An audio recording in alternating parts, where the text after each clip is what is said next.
We're all obsessed with performance, pushing that metric from 98 to 99%. But what if this obsession is a trap?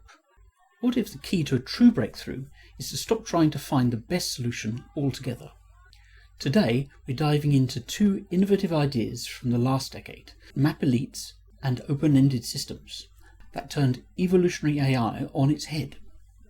In this video, I'll show you how the principle of valuing diversity over skill can be a powerful mental model that any AI builder can use to solve seemingly impossible problems. Okay, so in the last video, we went through some of the genetic algorithm and genetic programming ideas from the 90s. This is actually going to take us through to the 2010s with some of the newer takes on evolutionary methods. This, of course, follows on from my previous video and will later on go into LLM methods with an evolutionary take in subsequent videos. So one thing I didn't focus on in the last episode was the importance of diversity. Having diverse genetic material allows crossover to work because it has more to work with. Otherwise, we get stuck with a mutation-only approach, which is definitely limited and will resort to essentially hill climbing in lots of instances. Crossover, as we saw last time, is kind of where the true power of these algorithms lie. On the other hand, this leads to an important question: how do we promote population diversity? So one of the early approaches, this is a book reference from 1989, was to use a multi-island genetic algorithm. This is used in DeepMind's AlphaEvolve, which shows that even old techniques are being used in current evolutionary methods. So the idea here is somewhat akin to how you might think of it in nature, where we would let populations evolve independently, separated from each other. So here you might think of Madagascar or Australia being islands where separate populations evolve, and so we have kind of different end results from the different evolutionary centers. And then occasionally what we'll do is we'll take individuals from each of the islands, breed them together, because now we've got like an enforced diversity occurring, which kind of preserves interesting genetic material much more than if the population was allowed to all coalesce into one. Another means of doing this is the map elites algorithm, which was introduced in 2015 by Jeff Clune and Moret. And this is another approach to maintaining diversity. So the idea here is, rather than hoping these islands evolve differently, we're going to segment the population by some characteristic or characteristics.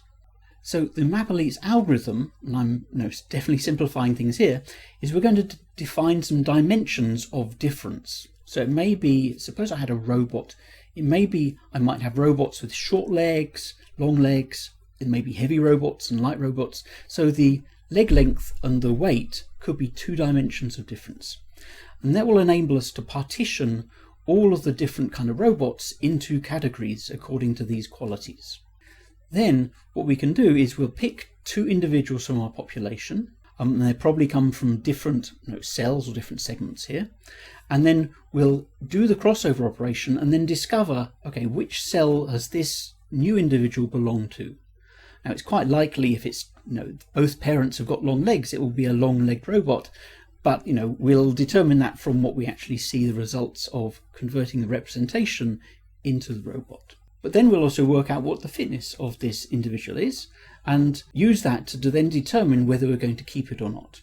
Now, if the cell is empty, clearly it has no competition in its particular niche, we'll keep it.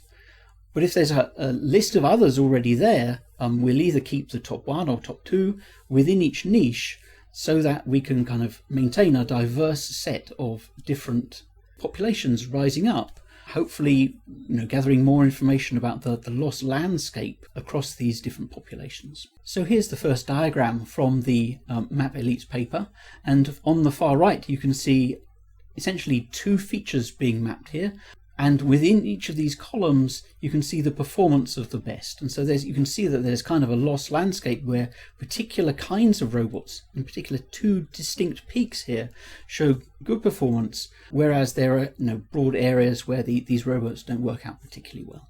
So one other interesting aspect from the Map Elites work is that even though we can produce a map of what characteristics are found to have good individuals within them, if we actually trace the lineage of a particular individual, like where did its parents come from, you may actually find that it gathered information from a bunch of different cells in order to get very good performance. So it's not as if only one island produces the winners.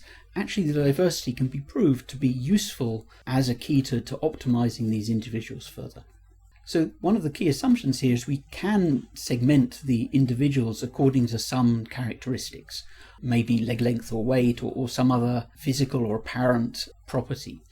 On the other hand, when it comes to writing code, if the individuals consisted of code, it's difficult to see what characteristics we would use to say, well, maybe I prefer long programs versus short programs, or programs with many variables in, or something like that. But it becomes very murky about what the characteristics would be when it's a more kind of esoteric subject. Okay, and for our second innovation, let's talk about open-endedness. And I'm going to keep this very brief because I'll probably have a whole episode about this. What we want to do here is move away from a single fitness measure. Now, while the single fitness thing may appeal to like an engineer who wants to achieve a particular property from a system, there are many things where actually there are many correct answers but in different dimensions. Perhaps it could be music, some of which would appeal to different tastes, but having a diversity of music is very useful, and discovering new music is even more interesting. So there are a couple of aspects to this. I should point out there's also a line which goes into what's called novelty search, where instead of trying to optimize for a particular property, actually interestingness is its own reward, essentially. And so just by encouraging exploration into lots of different directions, that can also optimize in some sense what is coming out of these algorithms. So the ideas of open-endedness are quite broad-ranging and can suit tasks where actually we don't know ahead of time what the task to be optimized is. We're looking for interesting or innovative behaviors. On the other hand, from an academic point of view and from a production point of view, actually evaluating whether your method works is a problem, since ahead of time you don't know what working really is. We're not really optimizing for a thing, we're optimizing for many aspects. So along these lines is a book by Stanley and Lehman from 2015 called Why Greatness Cannot Be Planned, which also explains the search benefits of diversity and the kind of open-ended search ideas. So this is Kenneth Stanley's homepage, and we've got his book on the right-hand side. So this is a really nice little book, and it describes in depth a particular experiment called Pick Breeder, from which a lot of lessons are being drawn. So the idea of Pick Breeder is to essentially breed pictures together.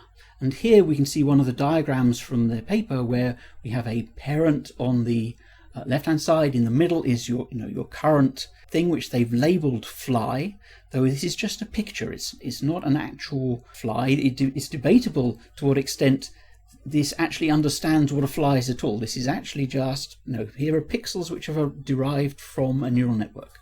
And then you can see on the right-hand side some descendants of this fly, as it were. So how are these pictures made? Basically, each of the individuals is represented by a small neural network which is connected up in a genetic way. Essentially, there's a small program which defines how the neural network should be laid out and how it should be connected, and we can then evaluate each pixel within a 2D grid according to what the outputs for the X and Y would be. So if I can mutate or do crossover on these elements, then I can produce new pictures because I produce new neural networks. So the way in which Pick Breeder itself worked was a website for humans to interact with. What would happen is, given a particular parent, it would then produce this grid of 15 potential children or potential new ideas from that previous episode, and you could then go through and pick the interesting ones according to you, and then kind of press an evolve button, which would then say, okay, here is the next generation. Basically, you could do this again and again until you're satisfied that you produced like a cool offspring. You can then say publish for that single offspring. So for each individual interacting, they would start with some seed or seeds and then proceed until they came up with something that they were satisfied with. So this is a human process of directed evolution, except The things which were being involved were these neural networks which led to the pictures. Is by no means obvious what doing a crossover or mutation might do to these individuals.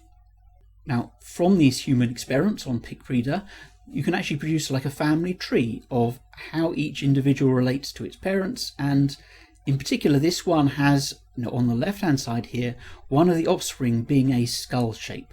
Now this is something which many lessons are being drawn from.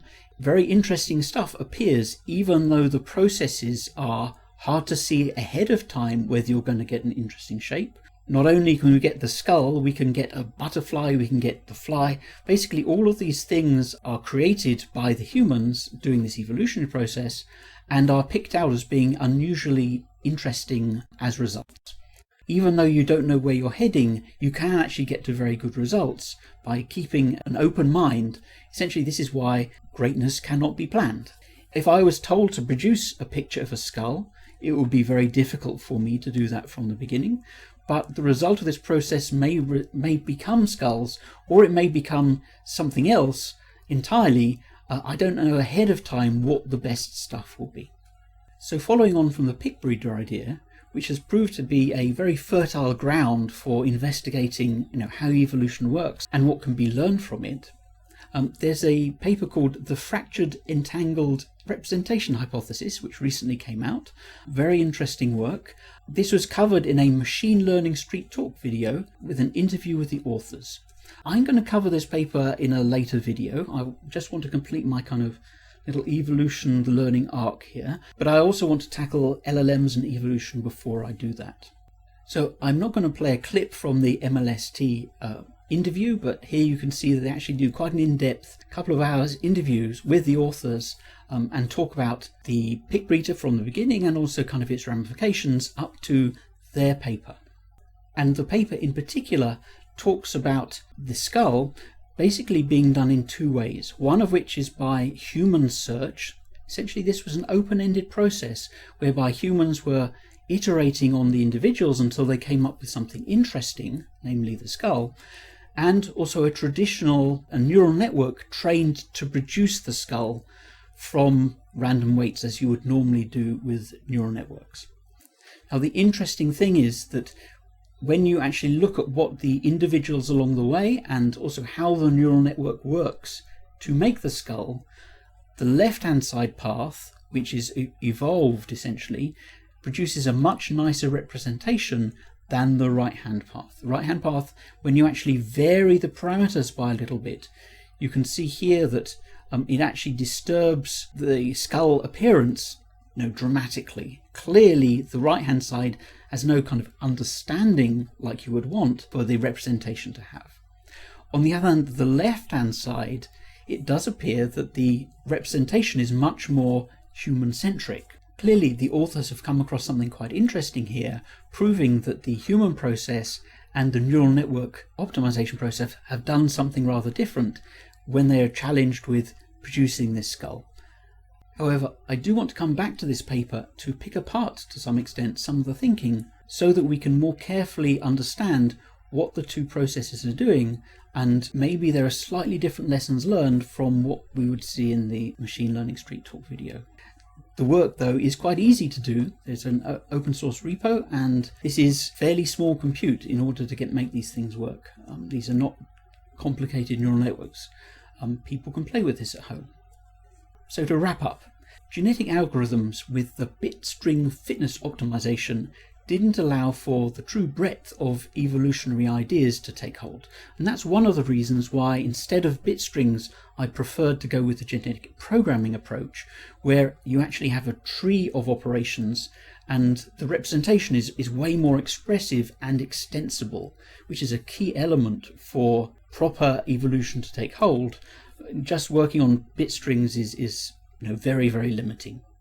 So the open-endedness line of work is also very interesting, since it allows us to get away from the straitjacket of just optimizing for one thing, but also looking out for good effects and good discoveries. On the other hand, there's a caveat. It's kind of difficult to prove that this thing really works or that one method works better than another, since we don't have the concrete baselines that you might want to have in industry. Essentially, by doing it yourself, you may become satisfied that this method works really well, but it's going to be difficult to prove that open-endedness has produced a better result than other methods could have if they were designed to reach that goal. The problem is the goal isn't unknowable ahead of time, leaving us with a bit of a dilemma. Thank you for watching the video. Please leave a comment down below if you have anything to add to this open-endedness kind of discussion, and hopefully I'll be able to join you next time when we'll talk about LLMs and evolution. Further on, we'll talk about AlphaEvolve and the Darwin-Gödel machines, and then that will kind of complete out this series of episodes. Cheers.